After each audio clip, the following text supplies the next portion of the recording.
First ನಮ್ಗೆ ಇಲ್ಲೇನಿದೆ 2 1 1 X ಈ ರೀತಿ ಇದೆ. ಸೊ ಇದನ್ನ ನಾವು ಫಸ್ಟು ನಾನು ನಿನ್ನೆ ಹೇಳಿದಾಗೆ ಟು ನಂಬರ್ಸ್ನ ಒಂದು ಪೇರ್ ಮಾಡ್ಕೊಳ್ಳೋಣ. ಟು ನಂಬರ್ಸ್ ಒಂದು ಪೇರ್ ಮಾಡ್ಕೊಳ್ಳೋಣ.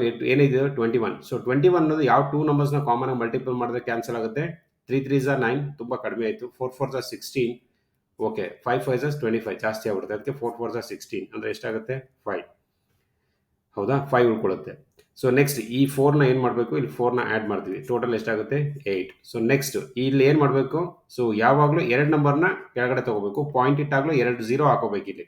ಯಾಕಂದರೆ because we are finding square root ಅಥವಾ ಸ್ಕ್ವೇರ್. ಸ್ಕ್ವೇರ್ ಅಂದರೆ 2, ಅದಕ್ಕೋಸ್ಕರ ಯಾವಾಗಲೂ 2 ನಂಬರ್ ಕೆಳಗಡೆ ತಗೋಬೇಕು. 2 ನಂಬರ್ ತಗೊಳ್ಳೋಣ.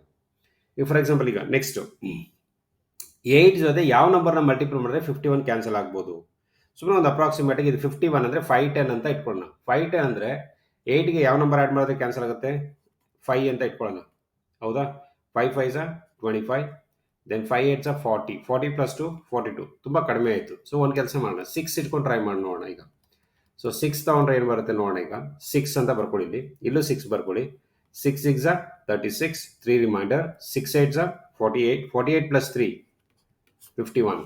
ಕರೆಕ್ಟಾಗಿ ಬಂತ 51? ಸೊ ಅಲ್ಲಿಗೆ ಎಕ್ಸ್ ವ್ಯಾಲ್ಯೂ ಏನು ಬಂತು? 6.